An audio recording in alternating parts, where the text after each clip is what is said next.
let's discuss about reproduction in animals and the other area we can discuss about reproduction in plants.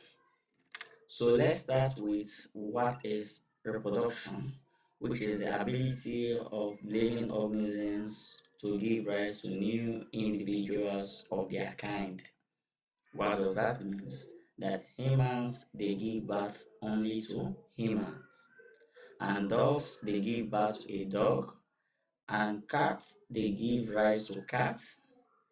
You cannot see in a case where humans are giving birth to a rat or a cat. So in reproduction, you give rise to individuals. They give rise to individuals of their kind. And one major importance of reproduction is that it ensures continuity of life. Without reproduction, life could not continue. If I can literally say life cannot exist. Let's say there was no reproduction as we have in our religious perspective. We are having Adam and Eve at the starting. And let's say there was no reproduction, the world would just be Adam and Eve. And after they were gone, what would have happened? There will be no life of human after that. Life would have just stopped from there. So let's talk about the types of reproduction, in which we have two main types of reproduction, which is the sexual reproduction and asexual reproduction. So let's start with the one that is below, the sexual reproduction. In here, gametes are being produced by the two parents, that is the male and the female. So since gametes are being produced by the two parents, in that case we are expecting the fusion of gametes. That means it involves the fusion of the male and also the female gametes in order to form a zygote. So in sexual reproduction it involves two parents, and in here it involves the fusion of gametes, and in here the offspring that is being formed they differ with the parents. Not all the parts resemble one of the parents, like one of the parents having 100% resemblance with the offspring. That is not so. Some of the parts will be just like one of the parents, and some other parts will be of the other parents. Not one person having 100% resemblance with the offspring. But in asexual reproduction, A means not. So in here, there is no fusion of the male and the female gametes. So in here, we just have one parent. And here, no gamete is being formed.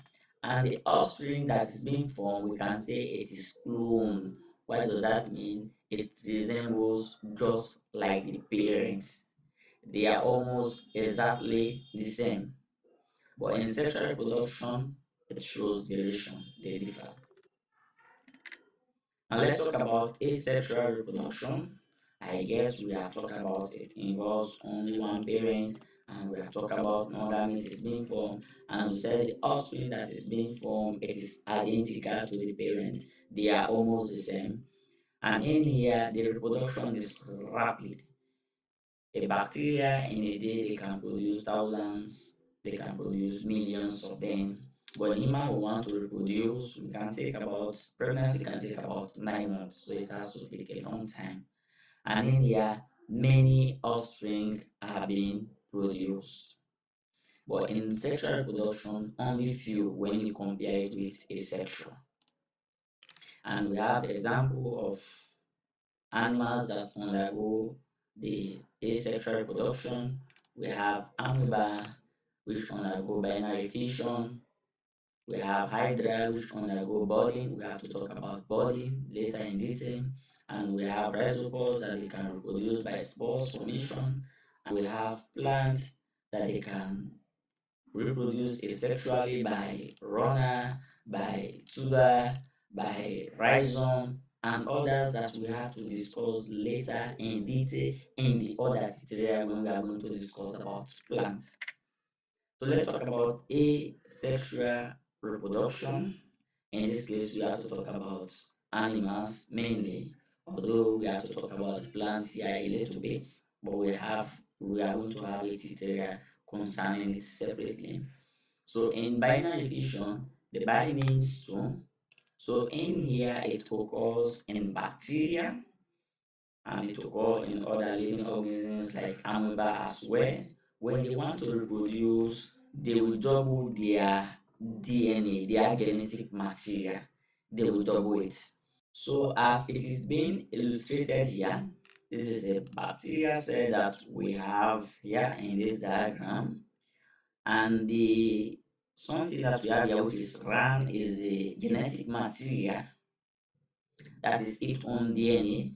So this one will divide, it will replicate, it will divide into two. When it divides into two, what will happen?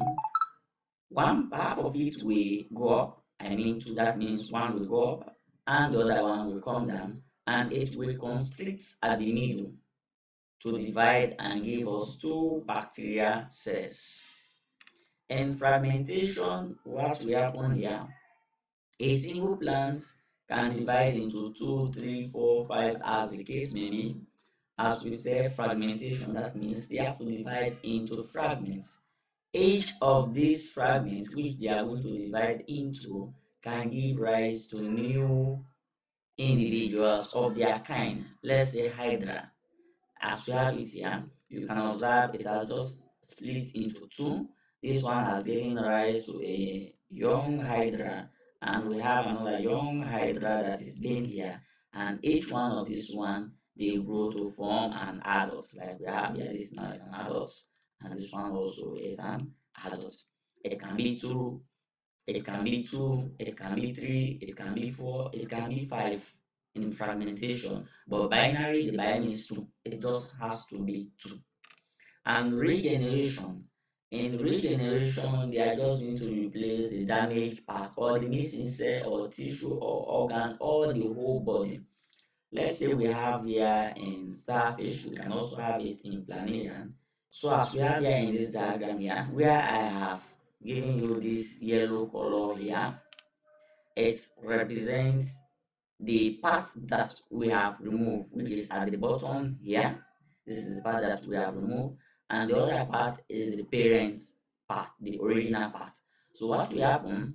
The original one will regain the part that we have removed from it, and the one that we have removed from the parent will regain the part that the parent was having to form a whole starfish. So that is how regeneration occurs. And let's talk about budding. In budding, what will happen, as we have here in Hydra, we have it in this diagram here, it will form an outgrowth, something like a branch. And later, this outgrowth between it and the parents, there will be a wall that will form. And let's say we have it in this diagram here. A wall will form around here between this bud that is being formed and the parents. And this bud will move away from the parent and settle on a new substrate and grow into an adult later. And we have vegetative propagation, which we have to discuss it in detail later. Let's talk about sporulation. So sporulation, it can occur in bacteria, it can occur in fungi as well. So let's talk about sporulation in bacteria. It can also occur in fungi. What will happen in fungi? There are something we call sporangium. In that sporangium, the spores will be produced. When the spores are produced, when they are fully matured, what will happen? The sporangium will open up and they will be blown away by wind.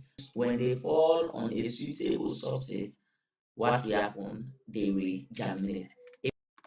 And we have the other two types, which is not part of the syllabus. We have apomyces in plants and parthenogenesis in animals. The two you see below here, they are not part of the syllabus for WAEC. We have the apomyces in plants and we have the parthenogenesis in reptiles. The apomyces in plant, we know the ovum, and plant has to wait for the pollen grain, the nucleus of it, to fuse together in order to form a seed. So what happened? The ovum will not wait for the pollen grain to fertilize it. The ovum alone will form a seed.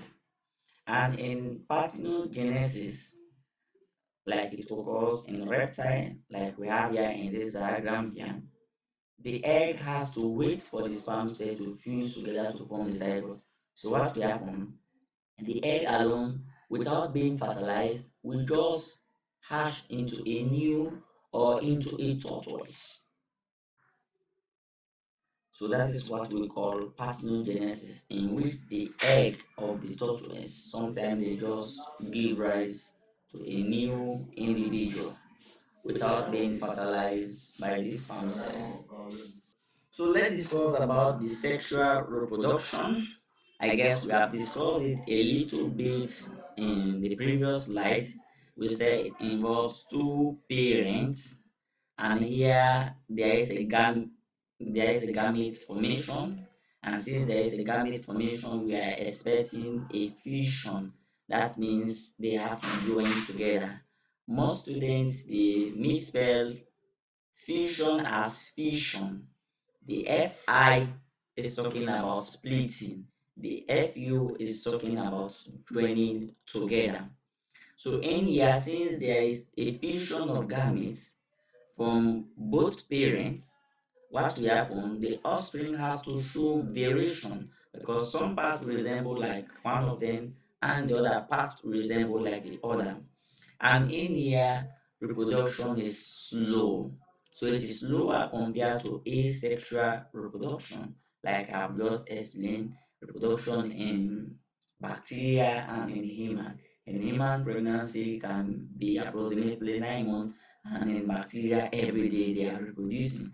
And in here, few offspring are being produced, and in asexual reproduction, many offspring are being produced.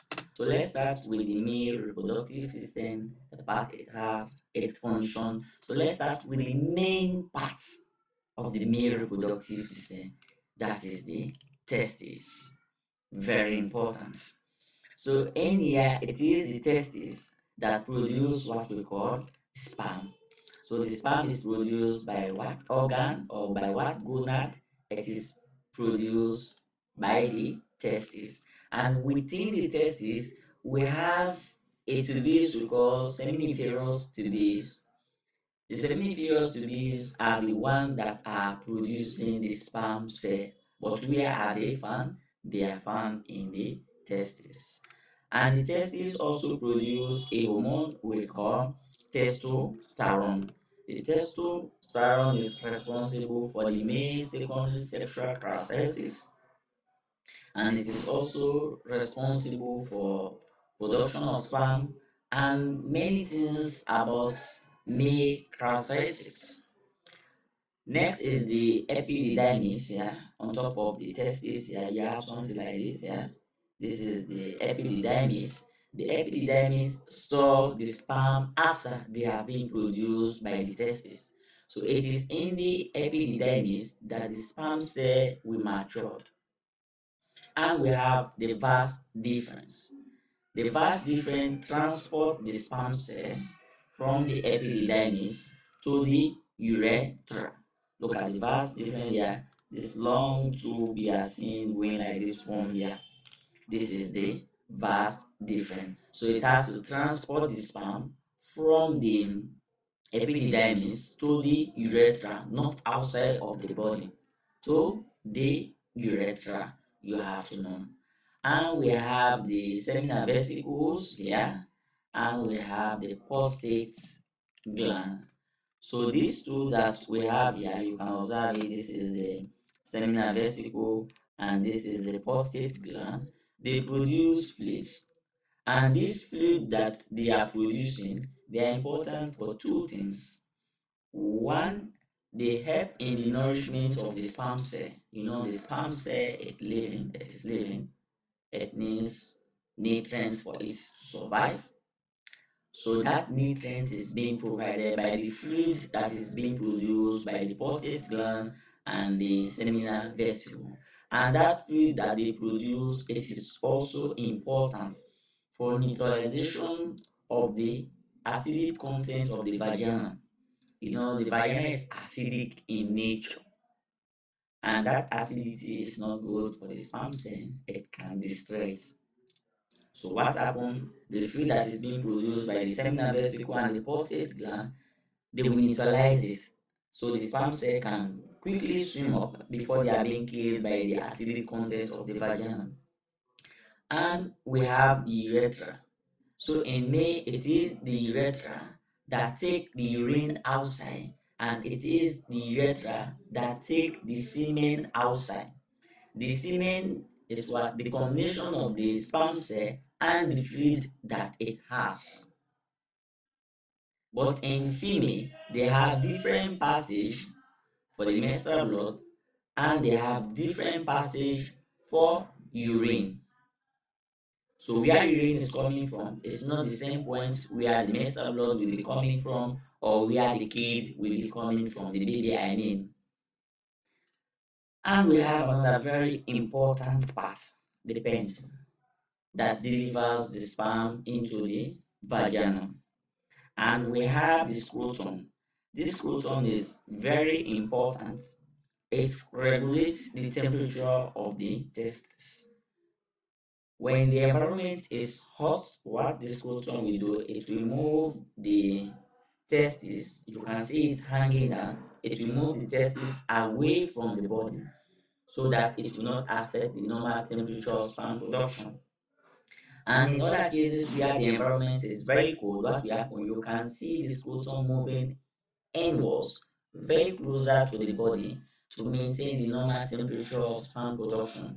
And mind you, the normal temperature for sperm production is slightly less than the normal body temperature. That is the reason you can see a testis, very important organ, very important, that is supposed to be inside, well protected by the brain that is being protected by the skull, but it is hanging outside for normal production of sperm cell, sacrificing itself. And the female reproductive system, it has some parts that are outside, and we have some parts that are inside. So in here we are going to focus on parts that are inside and parts that are outside as well, but more parts that are inside. So let's start with the most important organ that we have in the female, the ovary, that produce the egg. If those eggs are not being produced, even the uterus will be useless, because will be nearly useless, because baby will not form and it will not receive any baby. So it is the uterus that houses the fetus. That means the fetus has to stay in there until the period of months that it has to take until it is being delivered. So the uterus performs two functions. One, it houses the baby. Then two, it provides nutrients for the baby because the placenta is being embedded in it. And we have the cervix. The cervix is just a passage. It is the passage for the menstrual blood. It is the passage for the baby. It is the passage for the sperm cell, because they have to swim through it before they get into the uterus and into the fallopian tube, where they have to fertilize the egg. And we have the vagina, the receiver of the sperm. So it receives the sperm. It also serves as a birth canal. The baby has to pass through it, and also the menstrual blood has to pass through it. And we have the clitoris, which is the most sensitive organ that we have. And we have the labia. The labia is the part that is covering the opening of the vagina. That layer you see covering that vagina, on top of it is what we call the labia. We have two, the labia minora and the labia majora. So it serves as what? Protection for the vagina. So let's talk about the difference between the male and the female reproductive system. So the male, the gonals, that is the testes, is hanging outside, while in the female it is wrapped inside. And next we have is the testes that is present in male and ovaries present in female. It is not advisable as a student for you to write testes present in male, testes absent in female. You will not be awarded the full mark. Also, we have the vast difference that is present in male, the one that has to transport the sperm cell from the epididymis into the urethra. And we have the oviduct, also called the fallopian tube, which I say it is the site of fertilization. It transports the egg from the ovary to the uterus. So you can say vast difference present in male, oviduct or fallopian tube present in female.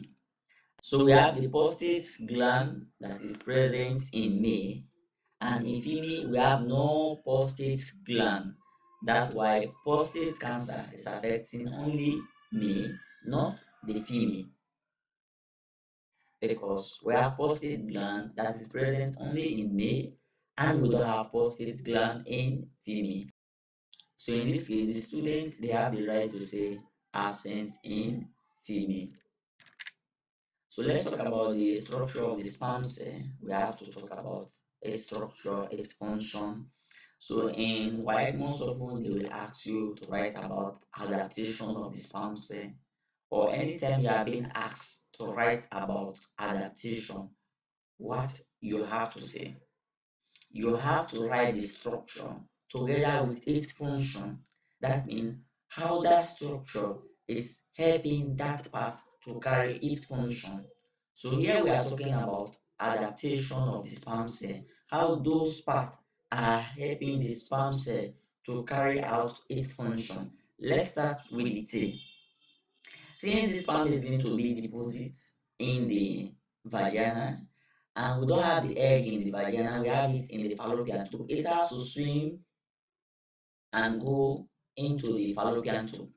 So what has to happen? The tail will provide that movement. And that tail that is moving, it needs energy. And that energy is being provided by mitochondria. So it has mitochondria in it that they provide energy for that cell to wiggle around to move the sperm cell through the birth canal into the fallopian tube. As we know, mitochondria, the powerhouse of the cell. And we have the acrosome. The acrosome is the one that is on top of the cell. Look at this here. This is the acrosome here as it is being labeled. This acrosome provide enzyme for penetration. It will provide enzymes that will dissolve the wall of the ovum. That means the wall of the egg. So when those walls are being dissolved, the nuclei in there will expose. And when the acrosome is being gone, what will happen? Even the nucleus in the sperm cell will become exposed, and the nucleus of the sperm cell will move and fuse with the nucleus of the ovum to form the zygote. So in here, if you have to write the head it contains the nucleus, which has the genetic material. So the genetic material, it has all the information for the makeup of the organism, how they are going to be, how their structure are going to be, how the parts are going to be formed. All the information is in it. So let's talk about the secondary sexual characteristics. Let's start with the male. So in the male, as we have here, sperm cell. So sperm production will start. And also we have libido, the sex drive, the urge for it. And we have the growth of larynx and deeper voice. The voice will become deeper. When they talk, you will know they are male, not female, because the voice is coming stronger. When they talk, you will know they are not kidding.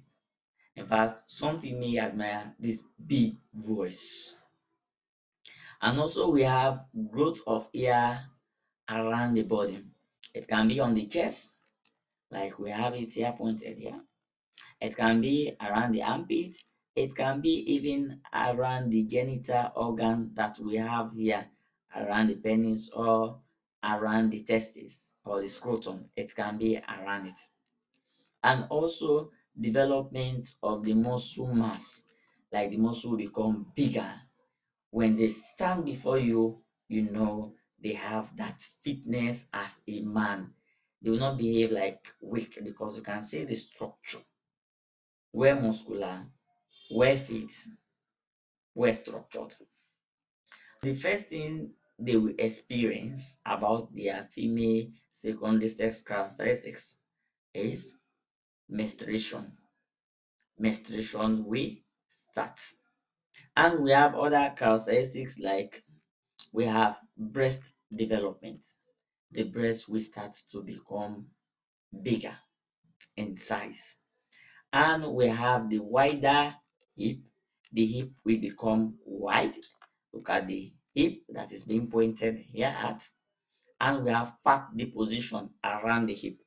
So you can see the gluteus maximus, the minimus, they will start to become bigger. What I mean, the gluteus, they will start to become bigger. And also the may experience growth of hair, not like we have in May, that you can even see here, the beards will start to grow. In some May, it will start earlier, in some May, it will start lately. But in female, growth of hair will be mostly around the armpits and mostly around the genital area. So let's talk about the reproductive hormones. Hormones that are being involved in reproduction. The first one we have is the FSH, follicle stimulating hormone. This hormone stimulates the ovary in order to start the development of the ovum. Mind you, the ovum that the female are having is not being produced every month. They develop every month. They are being produced during development, during the time they are at the fetal stage in the uterus of the mother. That is the time those ovum are being produced. They will start to divide, but it will cease immediately. It will not continue. So when they reach at the age of puberty, that is the time it will continue and the egg will start to be released one by one every month. And the two of them, they will not release the egg at the same time. Only one of them release the egg per month in a normal case. But in some cases, both of them can release the egg. But in normal case, only one is supposed to release the egg in a month. So FSH, its main function is that it stimulates the development of the egg in female. But in male, its main function is what? Development of the sperm cell. So literally we can say it is responsible for development of the gamete. In female, the ovum. In male, the sperm. And we have the LH. It is responsible for ovulation. Ovulation is simply the release of the egg from the ovary into the fallopian tube. That is what we call ovulation. So after the egg has been developed with the help of the FSH, follicle stimulating hormone, that egg will be released into the fallopian tube with the help of luteinizing hormone. And in male, it is responsible for the production of testosterone. And let me remind you, these two hormones, FSH and the LH, they are being produced by the pituitary gland. And we have the testosterone, which is the male hormone that is responsible for male secondary sexual characteristics. And the estrogen, one of the female hormones, the main one, that is responsible for female features. That is the female secondary sexual characteristics, and it is also responsible for the maintenance of the menstrual cycle. And we have the progesterone that prepares the uterus for pregnancy. It will make the wall of the uterus, the endometrium, to become very thick to prepare it for pregnancy. Immediately the egg has been released into the fallopian tube, this development will start. If there is no fertilization, it will become weak and it will cry and it will come down as a result of what we call menstruation. So now let's talk about fertilization, which is the fission of the male and the female gametes in order to form a zygote. Some students may want to go far. They know exactly what is happening.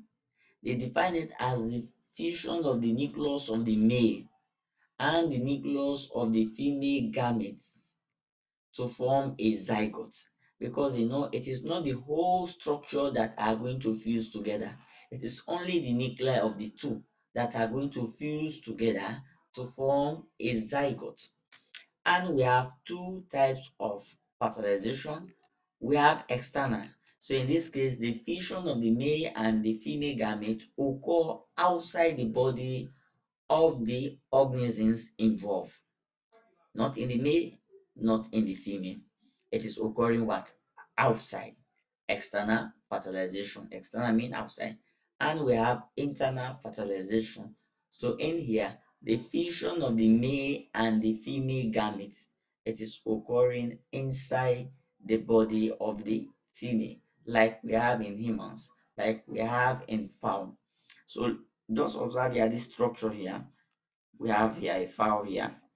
The fission of the gamete is going to occur inside. It is inside that the nucleus of the sperm cell and the nucleus of the ovum are going to fuse together to form the zygote. But in here, like we have in toad here, what is happening here? The male sometimes they will be at the back of the female. The female will lay the egg, like we have it here, and the male will share the sperm over it. So in here, it is occurring outside the body, not inside. That's why it is referring to as external fertilization. And let's talk about how twins are being formed. We have identical twin and we have fraternal twin. An identical twin, which is also referred to as mono. Mono means one. Monozygotic. That means only one zygote that the two are coming from. And dizygotic fraternal twins. So that means two. So in this case, we are having two zygotes in which the twins are going to be formed. So let's start with the monozygotic. So in here, only one of the ovary will release the egg, and this egg here will fuse with the sperm cell, I mean their nucleus will fuse together to give us a zygote. And this zygote will divide into two to form two fetus. So these two fetus, most often they are being attached to one placenta and they have different umbilical cord. And in some cases, they may come and attach to different placenta, not in all cases one placenta. In some cases, they may come, they attach to different placenta. In the dizygotic, what happens, as I said, every month, one of the ovaries will release the egg. In some cases, it is not. More when female are aging around 35 and above. In some cases, what will happen? Both of the ovaries will release the egg. When both release the egg, what will happen here? This egg, let's say it become fertilized, the other one become fertilized. So both of them will form a zygote. That's why we say dizygotic. And at the end of the day, you have a twin. But this fraternal twin, they will not resemble, they will not be alike. They will not resemble exactly alike. They differ. And for some of them, you even need to ask if they are twin for you to know. But in identical twin, you even find it difficult to differentiate them. In fact, in some cases in our African tradition, they have to mark them. because it is possible you can feed this one, and this one will pretend as if that's not been fed before, and you have to give the one food again while the other is starving. So what they do, they give them mark to identify them. And we have contraception. We have different methods of contraception. We have the natural method, we have the mechanical method, we have the chemical method, we have the hormonal method, and we have the surgical method. So in the natural method, we are not going to use any medicine, any instrument. One is abstinence. That means you avoid sex completely. And two, we have the rhyme method, also called the calendar method. So in this case, you study the menstrual cycle. In there, you have safe period in which you can undergo sex without being pregnant, although it is not 100% guaranteed. Let me just explain to you about the calendar method briefly. Let's say somebody starts menstruation on the first of this month. We start on the first. Let's say it has to go for 4 days. Menstruation on the first day, the second day, the third day, and the fourth day it stops. So if menstruation stops at the fourth day, now the fifth, the sixth, the seventh, the eighth, to me they are being considered as a safe period. Although some people can count more than that. But to be on the safer side, you stop on the eighth. Why you are going to stop on the eighth? Because some sperm cell can survive for 5 days. More the egg sperm cell that will form the female. The Y, they are very active, they are fast, that will form the male, but they will not live long. So if you stop on the 8th, the 9, the 10, the 11, the 12, the 13, they are dead already. And the 14, the egg will be, and the 14, the egg will be released. By then, there is no sperm cell alive. So no fertilization will come. But if you continue from the 8th, you continue on the 9, the 10, you want to stop on the 10, and you have the egg sperm cell that will form the female, it is still present, and let's say that sperm cell have a lifespan of 5 days, it will be there on the 11, the 12, the 13, and on the 14, it will still be alive. Immediately the egg is being dropped, it is possible it can fertilize it. So that's why when you stop the menstruation on the fourth day, the fifth, the sixth, the seventh, the eighth, they are safe period, you stop. The 9, the 10, the 11, the 12, and the 13, those sperm cells, they are already dead. And on the 14th day, the egg will be released for somebody having a menstrual cycle of 28 days, the normal one. So in that case, pregnancy will not occur. And that egg will survive for only 3 days. So what has to happen? For every case, go more. Don't risk it, go more. If the egg can survive for just 3 days, let's say which is the 15, 16, 17, that egg will be destroyed. And we have the mechanical method. In the mechanical method, we are using something that will act as a barrier to prevent the sperm cell from reaching the fallopian tube where we have the egg. So one thing we use is the condom. And one thing you need to know about the condom, it is the only contraceptive that prevents sexually transmitted disease. And it is the only contraceptive that we have for both male and female under the mechanical method. It is only condom that you have for both male and female, and it is only condom that prevents sexually transmitted disease. And we have the diaphragm. It's something that resembles like C. It will be put on top of it will be inserted on top of the cervix to prevent the sperm cell from going through it. So when it is being put on top of the cervix, the sperm cell has to pass through it. So when it covers the cervix, no sperm cell will be able to swim through it. So no sperm cell will reach into the fallopian tube. That means no fertilization will occur. And we have the chemical method, we have spermicide. Anytime you see this word side means to kill. Sperm is sperm, so spermicide means to kill the sperm. And we have the hormonal method. In this case, we are using something that can release hormones to prevent pregnancy. So in here, you can use the pill. The pill we have here, you have to take it every day. This is the pill. You have to take it every day for this one. It doesn't matter whether you are being involved in it or you are not being involved in the activity. Every day you have to take it. As long as you know you are going to involve in it in some days around, within that month, you have to take it from day one. Whether that day you are being involved in it or not, every day you have to take it. And we have the implant. Look at the implant here that resembles like a rod. Look at it here. Because in some cases, they will ask you to identify them and how they are being used.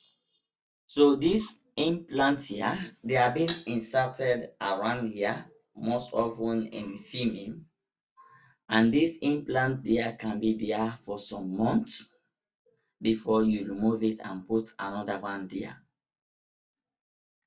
And we have the surgical method.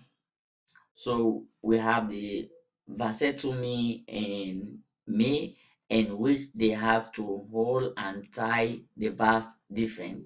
The vas different we talk about, we say it transport the sperm cell from the epididymis into the urethra. So if that passage is being held and tied, what will happen? No sperm cell will pass. So if there is no sperm cell passing, sperm cell will not even reach into the vagina. So no fertilization will occur. So in vasectomy, they will hold that vas different and tie it, or in some cases, they may even cut it before they tie it. And we have the tuber ligation. We know it is in the fallopian tube that that egg has to be released, and it is in the fallopian tube that fertilization has to occur. So what they will do, they will hold the fallopian tube, also called the oviduct, at some point, they tie it.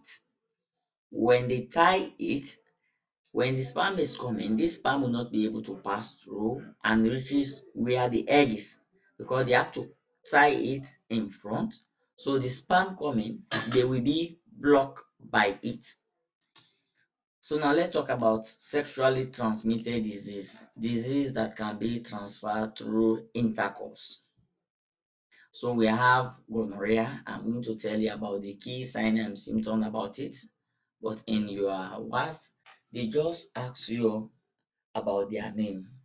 So here we have gonorrhea. So gonorrhea, when somebody is having it more than me, because the female, they may not notice it quickly, you can have a painful urination. And we have the syphilis. The syphilis, it will be a sore that will come around the penis, most often at the tip of it, and it is very itchy. And we have the HIV and AIDS that will weaken the immune system. So we have prevention, how to prevent it. You stick to one partner, be very faithful, and hygiene, and you avoid casual sex. That means you don't have to do it without the use of condom. As we say, condom prevent STD, sexually transmitted disease, and no sharing of sharp instruments or objects, which I have talked about it. Because this instrument can get you wound, and if that person is being infected and use that same blade, since the blood is on it, and you also have a wound, and that person also have a wound, not you, the person can have it